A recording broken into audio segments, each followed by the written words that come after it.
Coach Rodriguez and the West Virginia football program continues to do work in the transfer portal as they've landed 3 major commitments in the last, 24 to 36 hours or so. We're going to talk about all 3 of them.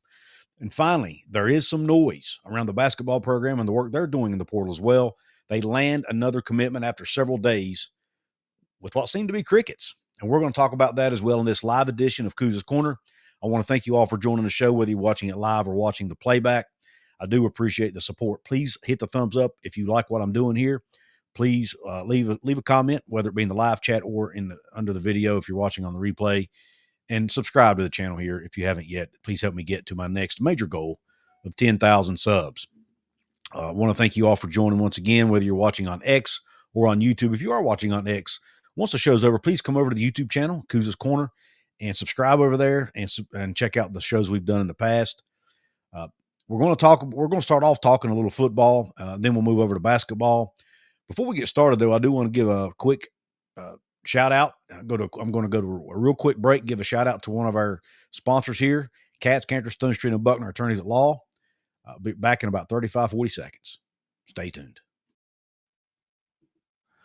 Since 1931, the attorneys at Katz, Cantor, Stone Street, and Buckner have been the voice for victims who have suffered serious injury or death.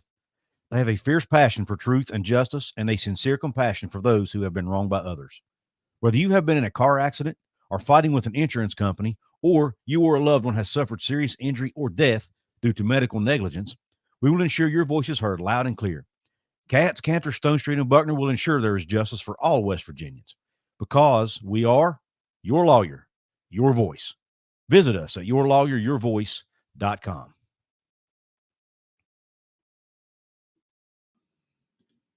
What is up? Thank you for being patient, letting me get through the housekeeping, and thanks again to Katz, Cantor, Stone Street, and Buckner for being one of the supporters and one of the sponsors here on the channel. If you need a medical malpractice or personal injury attorney, please go check them out.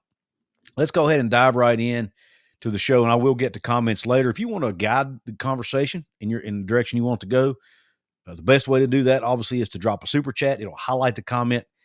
It'll be easier for me to see it, and I will be sure to address the comment on screen. And as far as the other comments, I will get to them the best that I can throughout the show.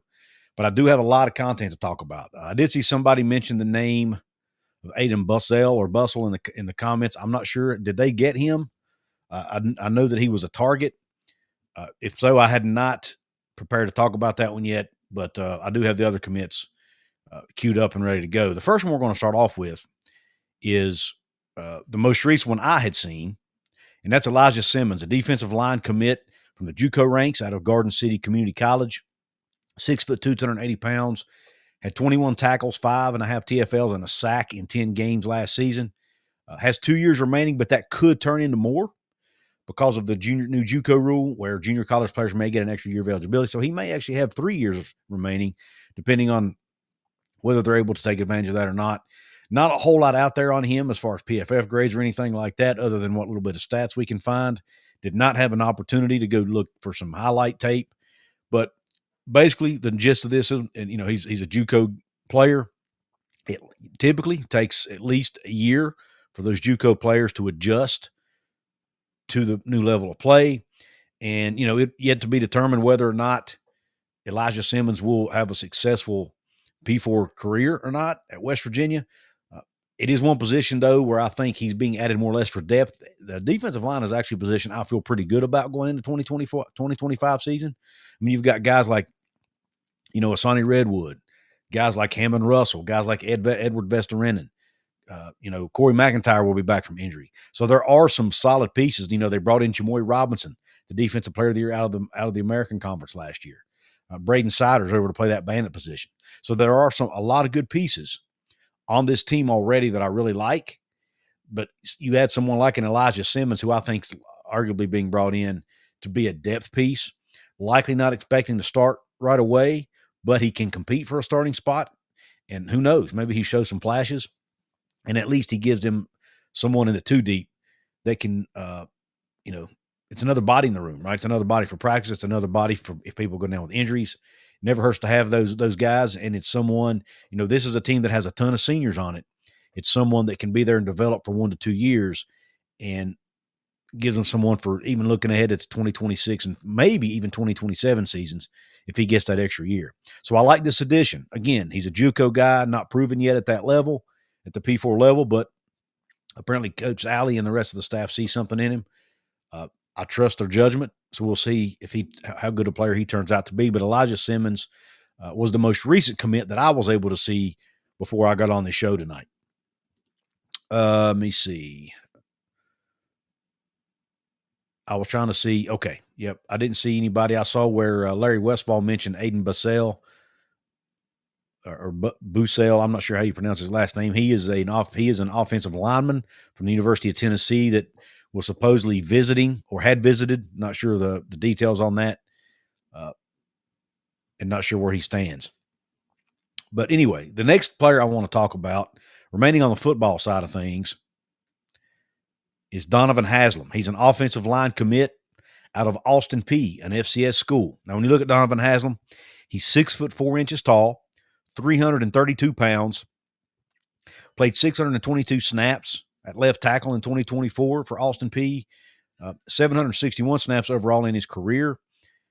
His PFF grades in 24, a 64 overall grade, 72.8% pass blocking grade. So he really excelled in pass blocking, and then a 58 score, a 58 grade in run blocking. So didn't do quite as well in the run blocking department, but did exceptionally well, or at least above average in pass blocking.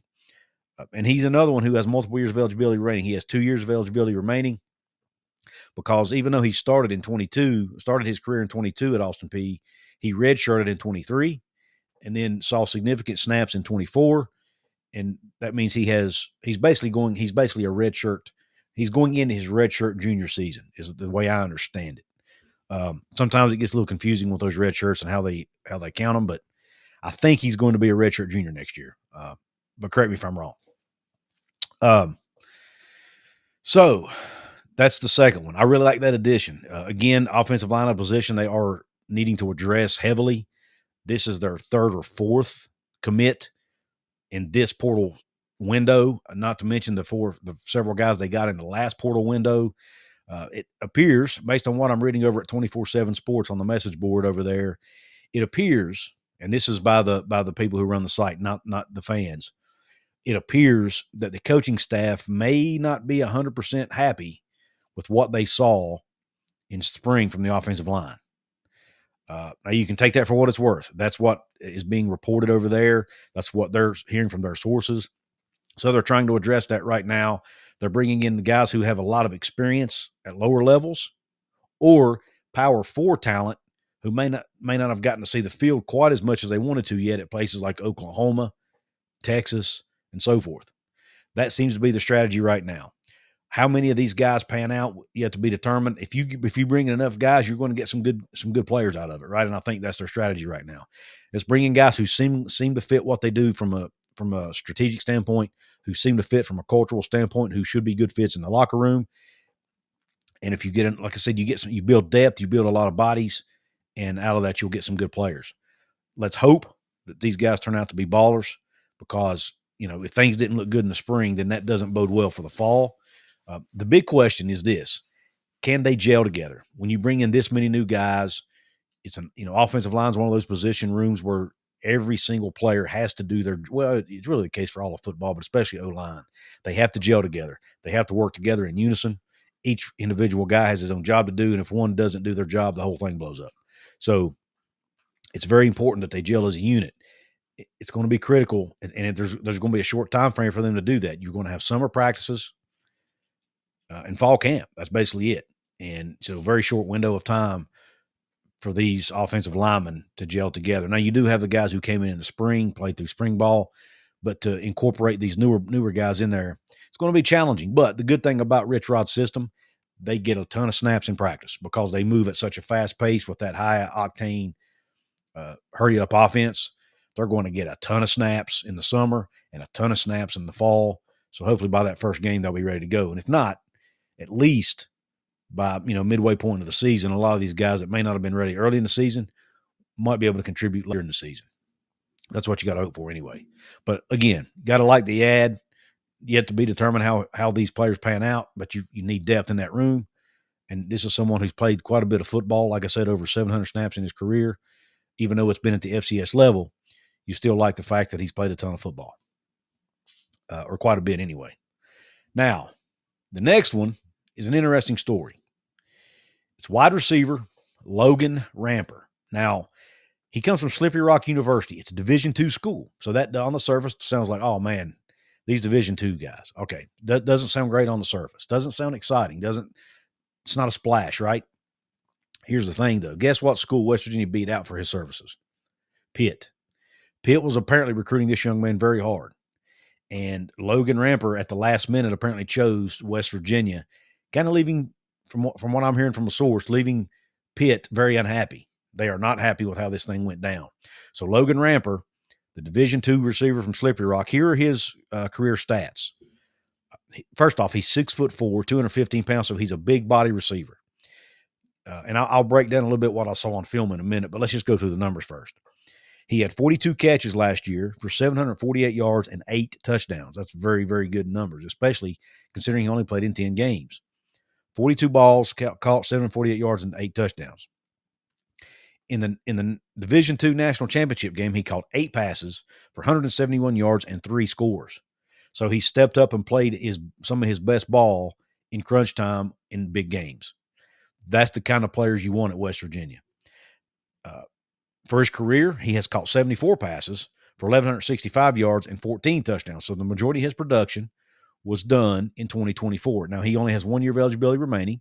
It'll be his last year of college ball. But as he started off kind of slow at Slippery Rock, worked his way into the lineup, into the depth chart, and just gradually got better over his career and finished it off with a bang with that 42 catch season. Now has decided to try to move up, ultimately about 3 levels, to try to play Power 4 ball. How will it translate? We have no idea at this point. It's very, very hard to judge these guys on going from Division II all the way to the Power 4. It can happen. We've seen it happen. Matter of fact, I mean, look at Owen Schmidt. He went from Division III all the way to West Virginia, was able to play himself into the NFL.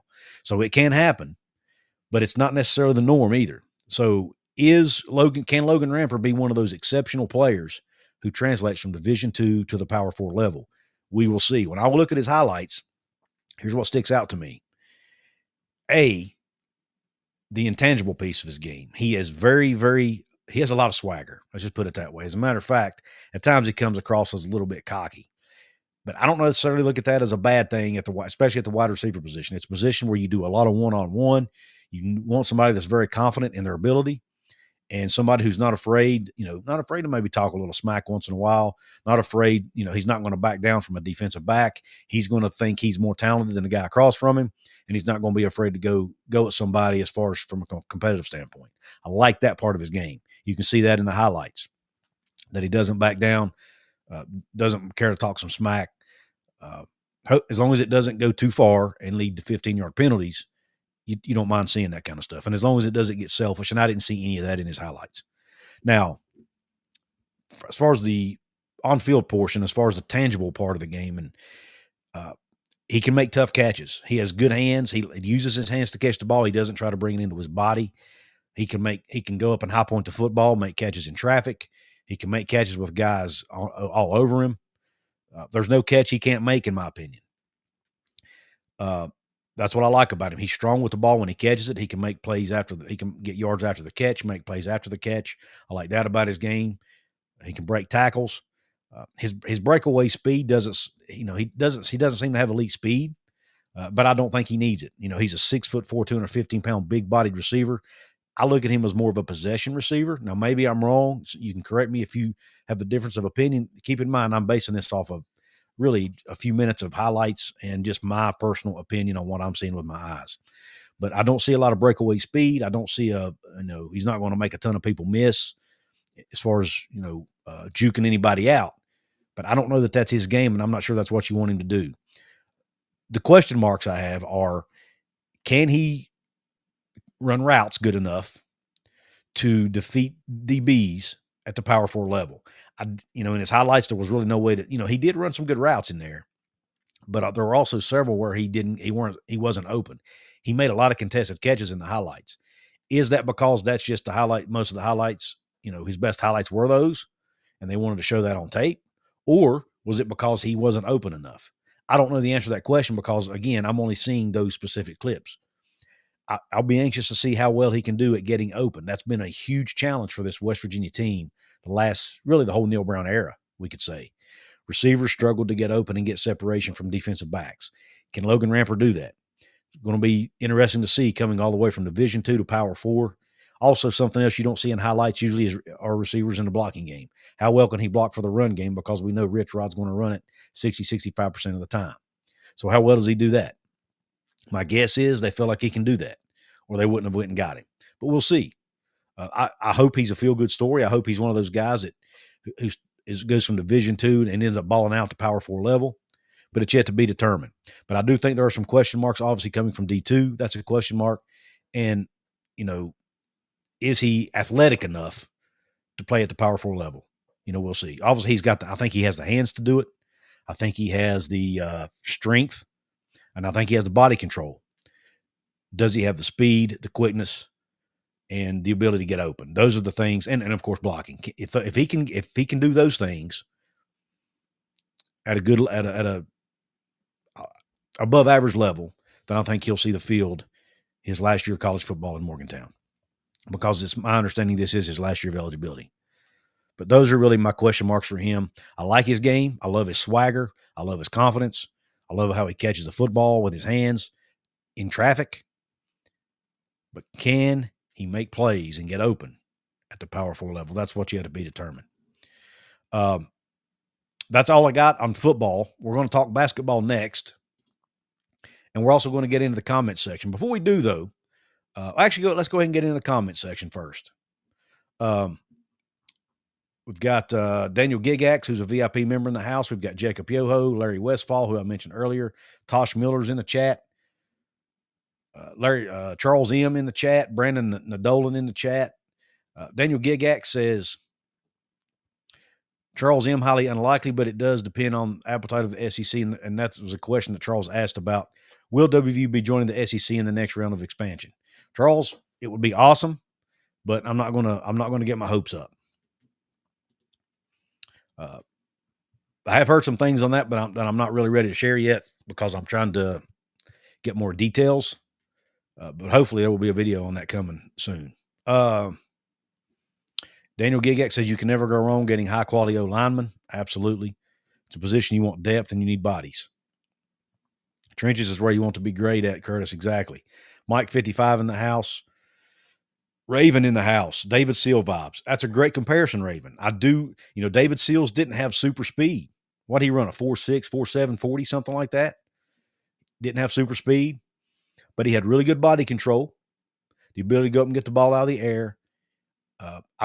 He's not going to be, I don't think he'll be as good as David Seals by any stretch. David Seals is arguably one of the best receivers to ever put on the gold and blue uniform. But I think he's that type of player. Riley says, hello, happy Mental Health Awareness Month. Thank you, Riley, for that. No problem that you're late. You can always go back and catch what you missed on the replay.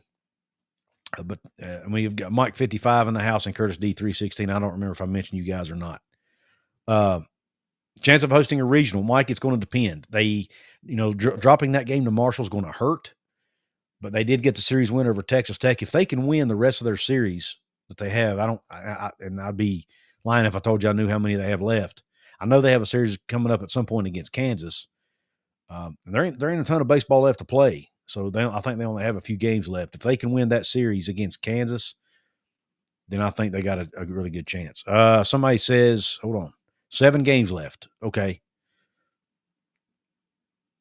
So let's see. Hopefully they can, I think if they can win, 5 of their next 7 or 4, maybe even 4 of the next 7. I think it's going to depend on what all the other teams do too. I think they can host a regional, but we'll see. They did say that losing that game to Marshall could hurt their chances. I do know that. But I'd be lying if I told you I was an expert on West Virginia baseball, because I'm just not. I haven't watched enough of it to talk a whole lot about it, from an educated perspective. So I don't want to get too far into the weeds on it, but I'm obviously keeping up with it, and definitely look forward to seeing what they do in the postseason. Personality reminds you of Seals as well. That's, that's not necessarily a bad thing, because we saw the career David Seals had at West Virginia.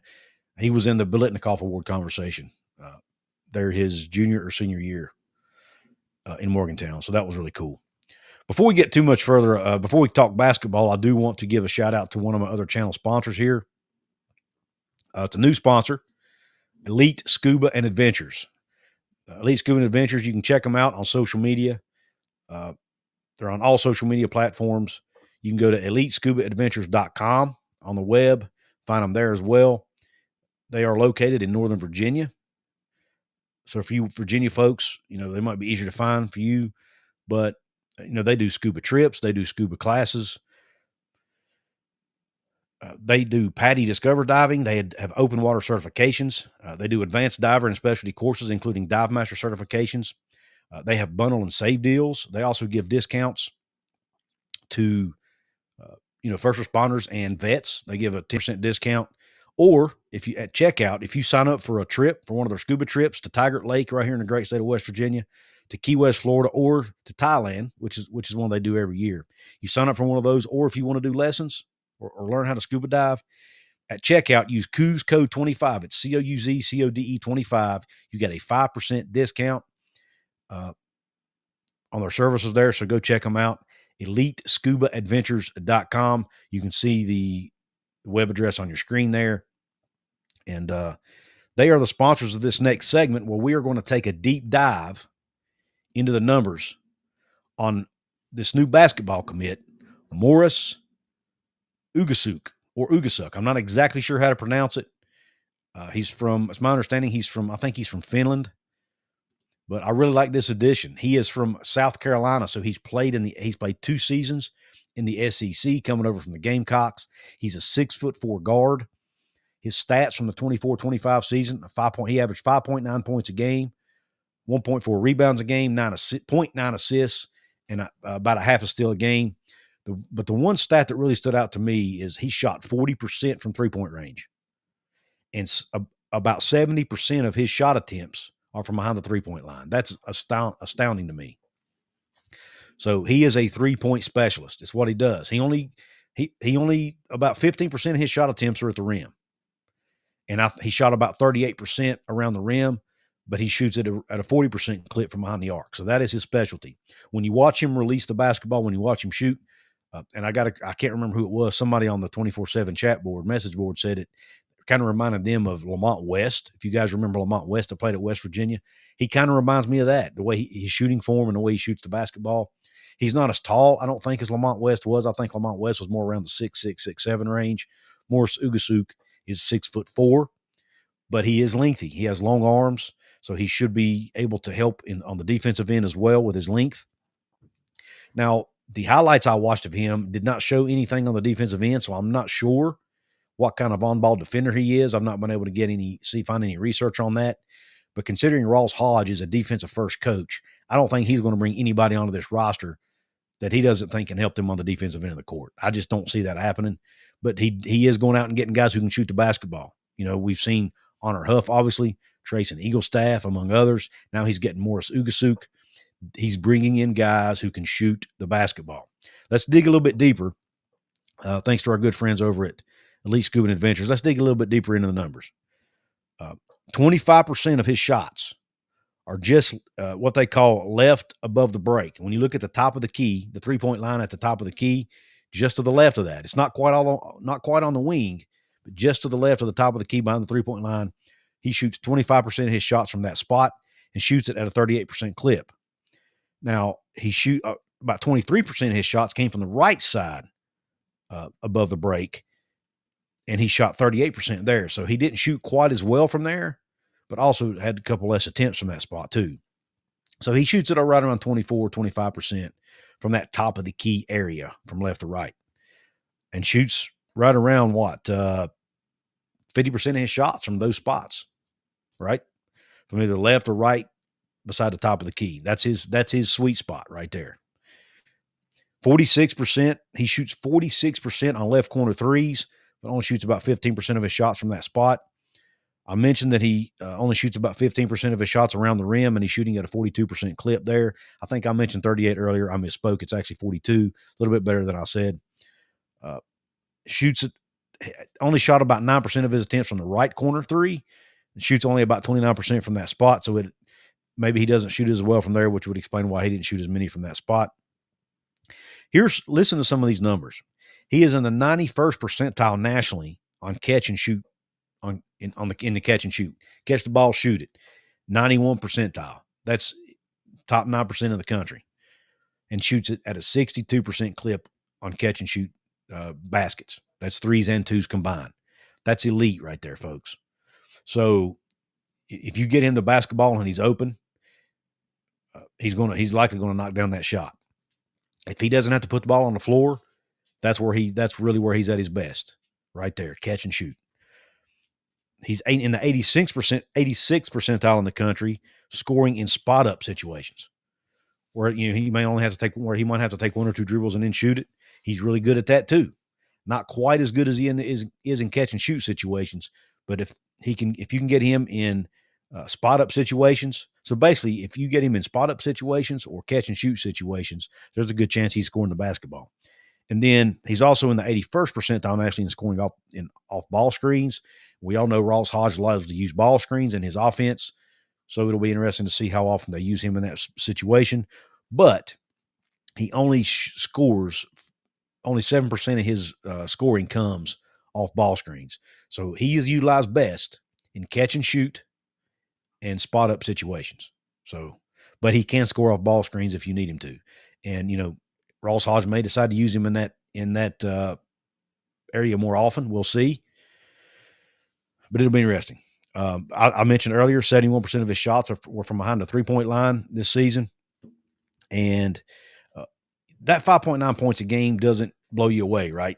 It doesn't excite you when you first see it. But he had several games last season where he scored in double digits, including a 20-point game against Vanderbilt, Vanderbilt was a good ball team last year. And then he scored 18 points in a game against Indiana. That ought to make you smile, right? Us West Virginia fans, no love lost for Indiana right now, right? Because of the whole DeVries situation. Well, he put up 18 against Indiana. He also had double-digit games against Virginia Tech, among others. So he can, and what I'll notice in his stat line, the games that he scored double digits are the games he was hitting from three. So when he's hitting from three, he's probably going to knock down 3 or 4 shots in a game.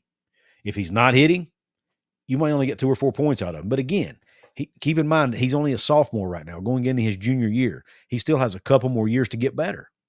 So he can improve. If he works on his game, he might improve his ability to score it around the rim, and he may become an even better shooter. He can work on his off the dribble scoring, which is something he's not great at.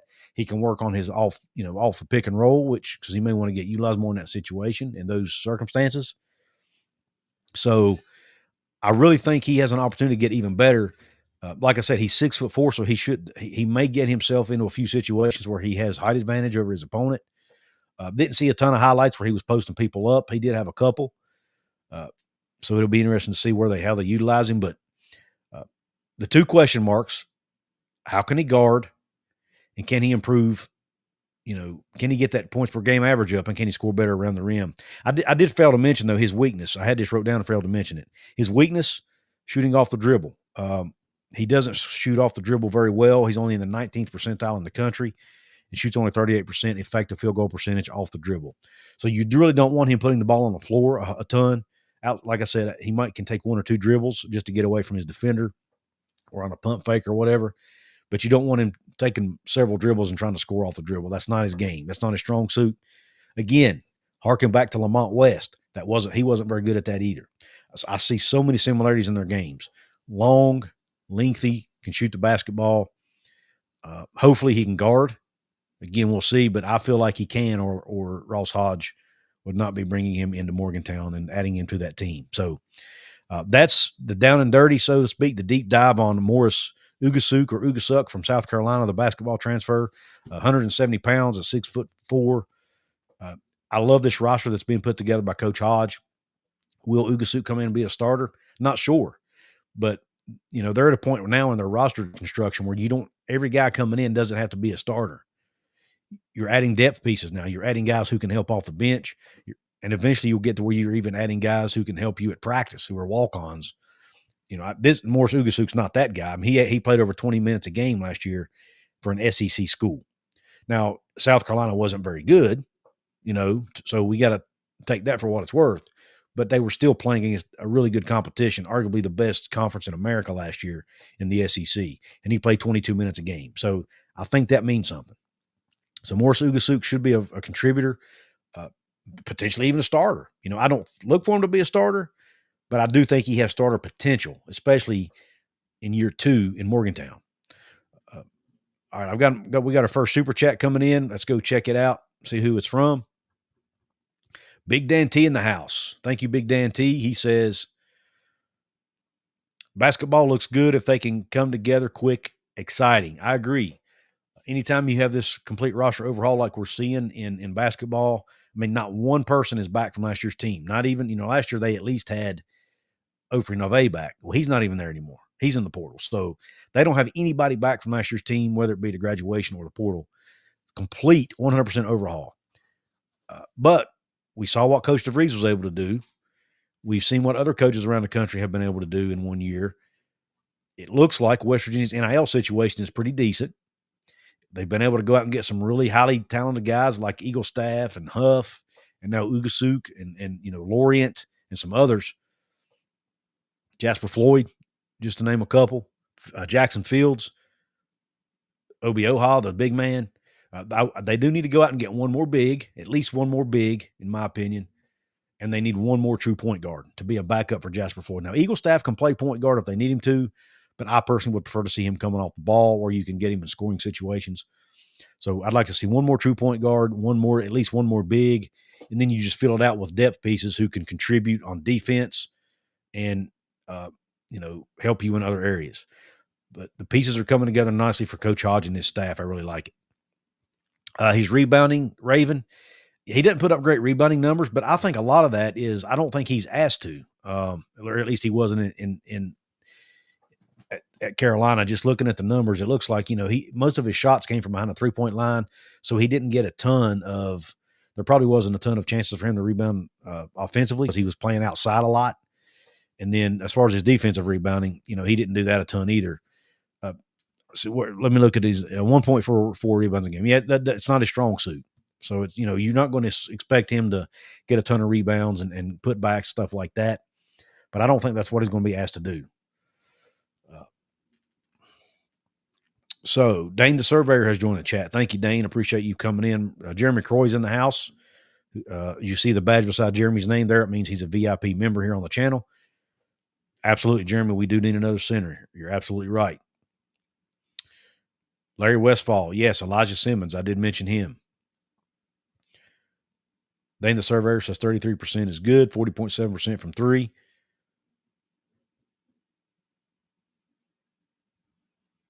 What's up, John Christophic? He's in the house as well. All right. Make sure I don't have any new folks. I haven't. Kevin Varney in the house. Thank you, Kevin, for joining the chat. All right. Gia Cook. I mentioned her in a previous show that Jonathan and I did. Gigi Cook, very, very good player out of, oh gosh, I forgot where she's coming from. Raven, you have to remind me. I'm drawing a blank on her, the school she's coming from, but she's a double-digit scorer. Texas A&M maybe, or NC State, one of those two. And foul shooting, yes, he shoots about 77% from free throw line. Raven, if my memory serves me correctly, I didn't write it down, and I don't have it in front of me, but I think he shot at about 77%. But one thing I did note, Raven, I'm glad you brought that up, is he does not shoot a ton of free throws. His free throw rate is very low, but again, he's a 3-point shooter. So he's not driving it to the rim a ton, which means he's not drawing fouls. So again, now will he be asked to do something a little different in Ross Hodge's offense? Maybe so. We'll see. But the game he scored 20 against Vanderbilt, he did get to the line a few more times. He got to the line. He shot 6 free throws and made 5 of them. So that added to his total. And along with, I think he made about 3 threes, 5 free throws, and then a few twos. So he can make free throws. He just doesn't get a ton of opportunities because he's mainly been a 3-point shooter. And obviously the more outside shots you shoot, the less times you're going to get fouled. So that's really been it. But he can make free throws if he draws fouls.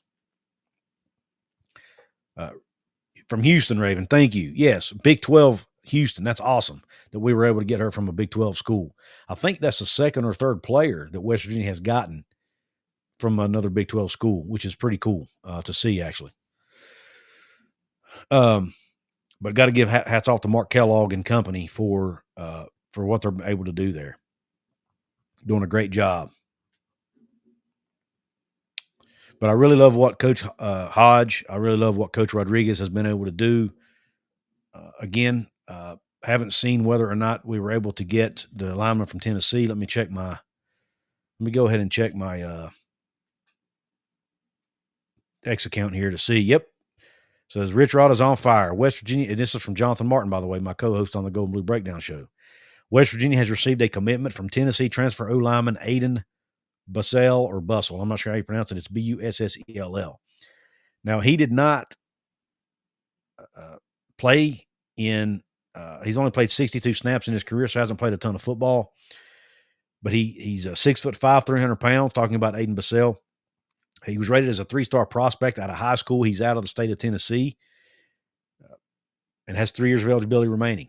So a lot to like about him. He has time to develop in the program. He does have some experience at the P4 level. Even again, like I mentioned the other night on our Gold and Blue Breakdown Show, even if a player hasn't played in games, if you've practiced day in, day out against Power 4 competition, especially SEC competition, then they've faced some really good players. And that cannot hurt you from coming over to West Virginia. And where, again, you're going to be asked to play against really good competition. So I like the fact that they're getting several P4 linemen. Now, again, these guys haven't played a lot of snaps in most cases, but they do have practice snaps. They know what it's like to be in a Power 4 locker room. They know what it takes to win at the Power 4 level. And again, they're talented. 3-star prospect out of high school, heavily recruited out of high school, again, chose to go to Tennessee. And, even going back to that receiver, Logan Ramper, even though he was a D2 recruit, Pitt was after him very, very hard. Now, I think Pitt and West Virginia were the only 2 Power 4 schools I saw on his list. But the fact that West Virginia was able to pull him away from Pitt, it's kind of something to chuckle about as a West Virginia fan, right? Something we can kind of rub in their face a little bit with the addition of Logan Ramper. And it shows you also that he's a good player. That you had 2 Power 4 schools like West Virginia, Pitt, both after him. You at least have 2 Power 4 schools who believe he's good enough to play at that level. So that's something to think about. And according to Josh Wolf, who's a writer over at SI on X, he says they have now added 6 offensive linemen in the spring portal. So that shows you that's an area of need, and goes right back to what I was saying earlier from what I was reading over at 24/7 Sports. They were not happy, apparently, meaning the coaching staff apparently were not happy with what they saw this spring on the O-line. Now, if you want to be critical of that, they brought most of those guys in. Majority of those offensive linemen were transfers that they brought in. Now, you do have people like Landon Livingston. You do have people like Nick Cray, Xavier Bosley that were there before they were. But the rest of the guys like Makani Ole, Young Bear, Crawford, just to name 3, Robbie Martin, were all guys they brought in. So if they didn't like what they saw, some of the onus has to be on them, but I do like the fact they're going out in this portal window and trying to fix it. Big Dan T with another super chat. Thank you, Big Dan T. He says he has the size and shown enough to be brought in by an SEC school. That's what you want. 100% agree, Dan. Even though he's not played a ton of snaps, he played those snaps against really good competition. And if he was good enough for Tennessee to want to take him, then you think he'd be good enough for West Virginia, right? And I think that's what we're seeing here. I really this is what, the 3rd or 4th P4 O lineman that Coach Rod has brought in just in this spring window. Not to mention what they did in the fall window, right? So they're going out and finding guys who are big, who have played some P4 football, or have played a ton of ball at a lower level. That's the 2 criteria I'm seeing here. They're either bringing guys in who played a lot and played really well at a lower level and who are just trying to move up a level, or they're finding guys who might not getting a lot of playing time at the P4 level at programs who were considered, quote, blue bloods. So that seems to be the formula that this staff's using. Let's hope it pans out and hope it works. Raven says, I trust Zach Alley with our defense. Can't wait to see it in action. I agree, Raven. I'm excited about the defense. I'll be honest with you. The two positions on this team that I'm most nervous about are O-line and linebacker. So many unknowns at those positions. You know, Reed Carrico and Ben Cutter both played a lot of snaps last year, but neither one were starters. So can they take that extra step and get even better? You know, they brought in guys like Chase Wilson from Colorado State. How does he play at the P4 level, right? He put up gaudy numbers, great numbers at Colorado State. He's honestly one of my favorite players that they got in the offseason. But still, anytime you get players from lower levels, sometimes, and I've talked about this dozens of times on my show, on this channel, it usually takes them at least a few games to adjust. Sometimes it takes them a whole season to adjust. Now, for most of these guys, they don't have a whole season because they're seniors. So you got to hope that by the time they get to game 3, which is that Pitt game, that they're ready to go. You know, they've got a Robert Morris game. Obviously they have practice. Then they have the Robert Morris game. They have the game against Ohio U. Then they have the Pitt game, and then they get into Big 12 play. So hopefully by then they're ready to go. They're adjusted to the speed, to the size of playing in the Big 12 and at the Power 4 level. Dane, the surveyor, says 9,600 plus sold out. What are you referring to, Dane? Oh, the baseball game. He says, Dane the surveyor, another VIP channel member. Thank you, Dane, for chiming in. He says, 9,000 attendance for the Marshall WVU game in Charleston, I heard. Yes, I heard it was a great attendance as well. So it's very exciting. Very exciting stuff, in my opinion. Love to see it. West Virginians are really, really stepping up and supporting this baseball team, and they deserve it because they're absolutely killing it right now. Sitting atop first place in the Big 12 conference, you know, barring a late season collapse, which we have seen happen in the past. Let's not kid ourselves here. Barring a late season collapse, they should win the Big 12 conference. But, you know, we don't want to count our chickens before they hatch. They do have a couple series left to play against some good teams. And at least one of those are against a team who is behind them in the standings. So hopefully they can step up and play some of their best baseball here late in the season. Raven says 100% agree. O-line has to step up. If we have a sucky O-line, won't matter if we have an awesome QB or running back. Absolutely. Absolutely. I don't have a whole lot left to talk about on tonight's show. I know it's been 42 minutes. It's not been super short, but probably shorter than usual. But I just want to get on here and talk a little bit about these recruits, the transfer portal pickups for the Mountaineers in both football and basketball. I'm really excited about what's going on at both programs. And I think the future's bright in Morgantown for both sports, both major sports, as well as women's basketball and as well as baseball. So, you know, I think West Virginia right now is in good hands with Ren Baker. I think the new president is coming in, Michael Benson, was a good hire. I think they're in good hands there. Obviously, the proof will be in the pudding, as they say, or time will tell with that. But from everything I've heard, he's very, very sports focused, meaning he sees the importance of sports and he knows how important it is to the university. And he was an athlete himself in college. So I think that matters. I think he'll understand the importance of it. And I think that's a good thing for West Virginia Mountaineer sports going forward. Dane the surveyor says we clinch if we go 50% from here up 2 games on Kansas. Yes, but man, I go back, was it 2 seasons ago when they had that late season collapse and had to share the Big 12 title? Or was that last year, Dane? I don't remember, but, you know, we cannot get too overconfident because we have seen this before and we've seen them collapse and lose it at the end. Now, they had different players, different staff, and some different staff. You know, obviously Randy Mazey was a manager then. Steve Sabins is a manager now. But Sabins was on that staff as well as some of the other same people. So, but it was different players. So hopefully these players are more equipped, so to speak, to handle this late season pressure and won't fold under it, so to speak. Bagman in the house, an OU fan. Thanks for joining the show, Bagman. He says the reason why our defense was great at OU is because of our All-American interiors and lead SEC pass rushers. Might take a while for West Virginia's defense to be just as great. Great comment, Bagman. I appreciate your input. And that's somebody who has seen Zach Alley coach and knows what what his defense looked like. He says, "I don't know if y'all have those studs right now." Yeah, I don't know either. I mean, time will tell. Uh, I don't know that our defensive front um, is going to be elite. I do like, again, it was in the American Conference. I do like the addition of Jamoy Robinson at defensive end. I think he has an opportunity to be elite. I do like, Braden Siders on the other side, who's likely going to be, well, I say other side, he's likely going to be a bandit. That outside linebacker spot from the University of Wyoming, I think he was a great pickup. But are they going to be, elite SEC pass rushers like Bagman's talking about here? I don't know. Are they can they be elite Big 12 pass rushers? I don't know. We'll see. Time will tell, but at least on paper, it looks like they're heading in the right direction.